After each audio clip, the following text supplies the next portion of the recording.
pour moi, la clé, c'est d'avoir un bon équilibre entre talent, caractère et valeur humaine, et également par rapport à l'objectif, la façon dont vous voulez faire jouer votre équipe, l'identité que vous voulez donner à votre équipe et les options premières que vous allez donner à certains joueurs.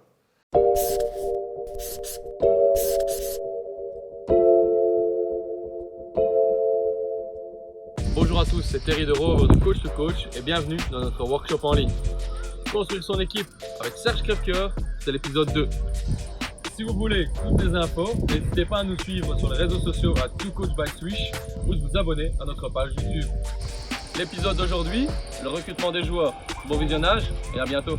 Une fois qu'on a construit son staff, ses compétences, qu'on a dans le recrutement expliqué clairement aux joueurs ce qu'on veut faire individuellement avec eux et que réellement notre objectif, et c'est mon objectif de coach, on veut les développer, on peut commencer à réfléchir à l'équipe et aux joueurs. Moi je pense qu'un coach doit être jugé, un coach est forcément jugé sur les résultats.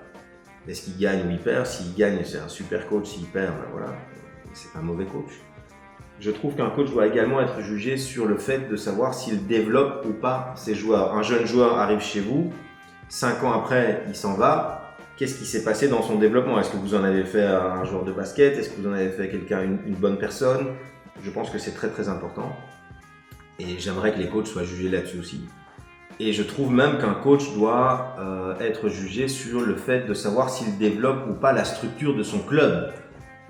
Je trouve qu'aujourd'hui, le métier de coach ne doit plus se limiter au terrain de basket, mais à mettre en place, comme je l'ai expliqué juste ici, toute la structure autour de l'équipe. Et ça va plus loin, ça va dans une forme d'infrastructure avec des outils de récupération comme des bains froids et des machines qui font en sorte que la récupération du joueur est favorisée.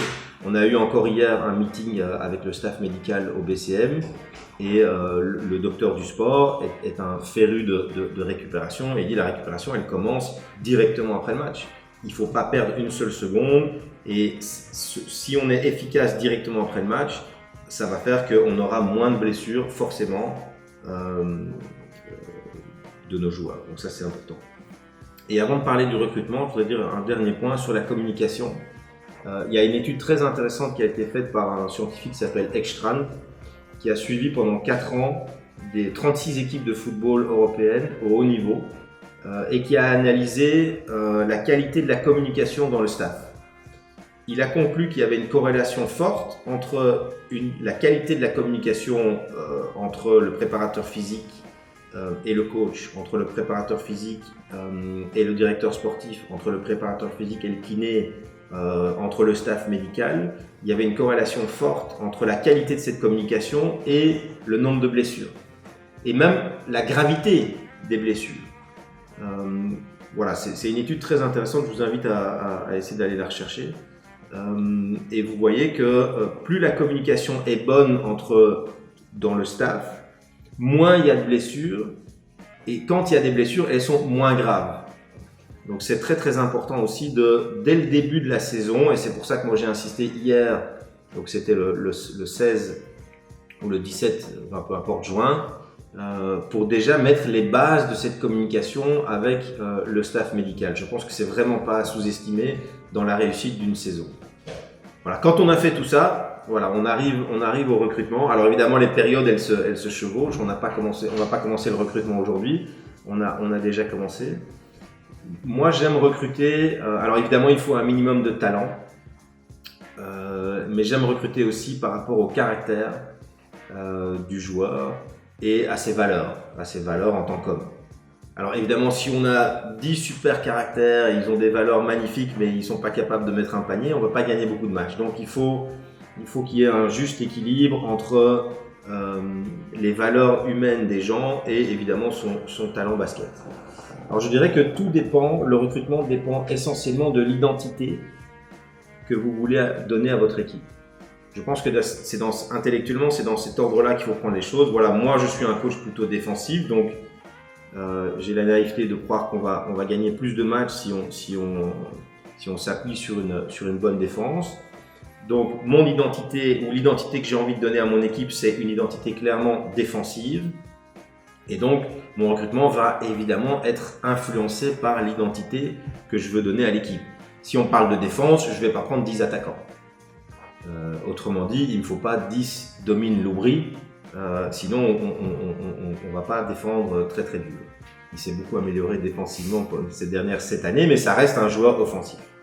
Donc l'équilibre que vous allez donner à votre équipe, pour moi, c'est la clé. C'est pas individuellement il est talentueux, c'est formidable. Non, c'est il a ces qualités-là et comment est-ce qu'il peut s'imbriquer dans mon équipe, dans l'équilibre de l'équipe. Par exemple, au BCM cette saison-ci, on vient de recruter un intérieur israélien qui s'appelle Itai Segev, qui est un joueur de niche entre guillemets. Offensivement, ce qu'il fait de mieux, c'est pick and dive. Donc il pose les écrans très très bien, il dive et voilà. Il n'a pas de tir à 3 points, il n'a pas de gros talent offensif. Il est conscient aussi de ses limites, donc ça c'est important. Mais il a un cœur comme ça défensivement et c'est pour ça qu'on l'a pris.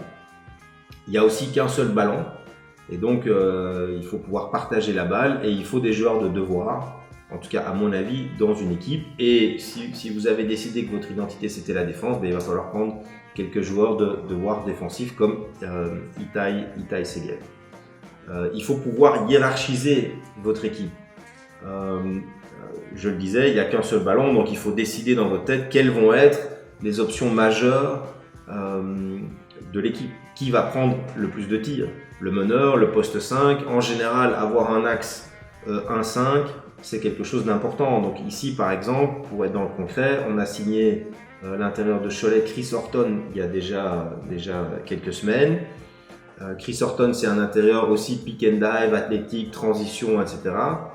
Il a besoin d'avoir un bon meneur pour lui donner la balle. Donc c'était important pour nous d'avoir un meneur passeur expérimenté qui allait pouvoir alimenter Chris Horton. Si on avait pris un meneur scoreur en premier, avec Chris Horton, on n'aurait pas été cohérent dans notre recrutement. Donc cet axe 1-5, c'était important aussi pour nous. Et clairement, moi je sais que Horton et Cameron Wells, qui est le meneur, c'est eux qui vont avoir quand même beaucoup de décisions et beaucoup de tirs dans les mains. Donc par exemple, on doit prendre encore un poste 4.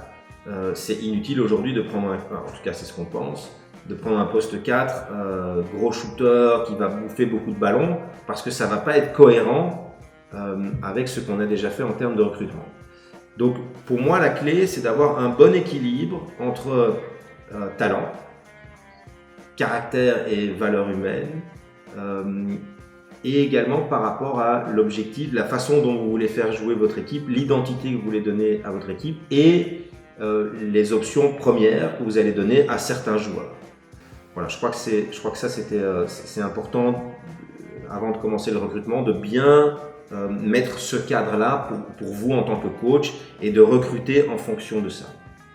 Alors pour les valeurs humaines, moi j'ai des questionnaires, vous savez peut-être, où j'ai eu une vie professionnelle avant le sport, dans laquelle j'ai engagé beaucoup de monde et donc j'ai encore des questionnaires, des choses qui me restent de cette vie-là pour essayer de sentir un peu la personnalité des gens. C'est pas quelque chose qui est infaillible, c'est pas quelque chose qui marche, qui fonctionne à chaque fois, mais je crois que il faut pas hésiter à poser plein de questions à vos joueurs, à surtout avoir un entretien, voire 2 entretiens vidéo s'ils sont à l'étranger ou en tout cas face à face s'ils sont ici, avec les joueurs avant de les recruter et rendre votre recrutement conditionnel au résultat de cet entretien.